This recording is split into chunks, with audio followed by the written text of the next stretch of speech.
I also am a separator. Not just Wallace.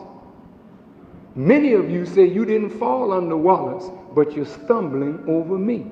Right. That show you that there's something in you that still needs to come out. See, Allah is the one creating conditions to make manifest all that is hidden. And I'm saying there's a whole lot of crud hidden in many of us who say we didn't fall. Right. But all is going to be made manifest today. So he takes one of your brothers that fell and says, hear him. That's right. I mean, that's a hell of a test. That's the test. I mean, but if you understand, it ain't no test at all. That's right. Who would he put at the door? Go ahead now. Somebody that never fell? No, sir. So that they would stand at the door saying, oh, here you come, huh? I've been waiting on you, these half self-righteous, wicked-hearted demons. That's what they are. No, he put at the door a brother who fell so he would be a mercy to a nation that had fallen. But you start judging the brother who fell, not realizing that when you condemn me after I have repented of my evil, Yes, sir. then you yourself are condemned and unfit to take your place. Why are you unfit? You're such a foolish people. You are unfit because he, when he left here, recited to us the parable of the prodigal son. Go read and listen to his last speech. He made sure he put that prodigal son in his message because he knew that I would be prodigal and a nation would be prodigal. But he said, come home. Have a seat. Sit on down. Come on, brother.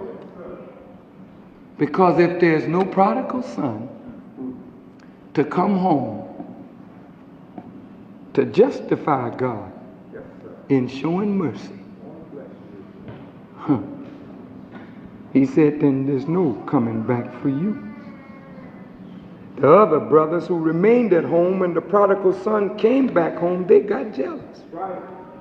You didn't even see no jealousy in them until that boy stood up and it said he came to himself and said, I think I will arise and go back to my father. Yes, sir. And when his father saw him, he took one step toward his father. The father ran two toward that son, and the son fell down and said, Father, I have sinned, and I am no longer worthy to be called thy son. He didn't come back with no big shot attitude. He was so glad to just get his foot in the door. And daddy didn't even want to hear him talking about his sin. He's when words say, shut up, boy, I knew all of that. Come on. I'll represent you to your brothers. Right. And he told me those very words out of his mouth. He said, brother, you don't have to worry about who you are. Just make my great commission known, and I will represent you to the people.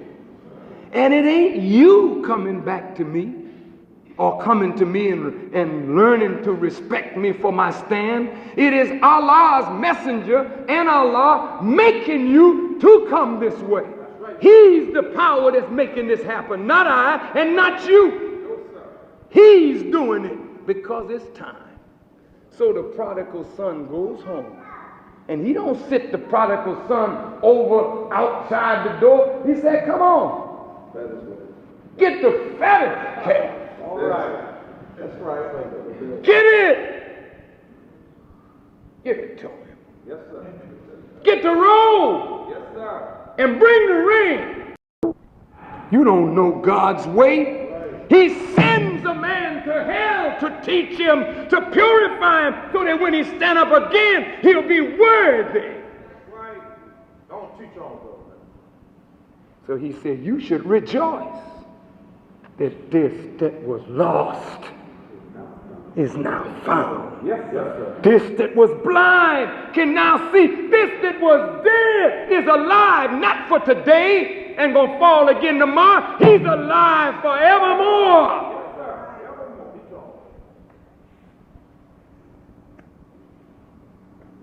So if you turn me down, he turns you down. That's right. Test it and see. That's right. Turn me down as I appeal to you in his name, under his authority, to come on, black brother and sister, and let's go on back to the first work of redeeming ourselves and our people. Turn me down in that call and see, will he not turn you down?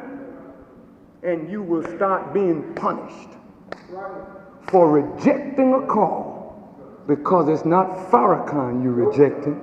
You're really rejecting him, because he said, hear the brother. That's right. May Allah bless you. May Allah bless you. I don't mean to be a trial for you, but he has made me that to separate in this house again those hiding hypocrites from those who are sincerely in love with the messenger of Allah and want to see his work carried on. May Allah bless you, keep you, preserve and protect you as I call this meeting to a close.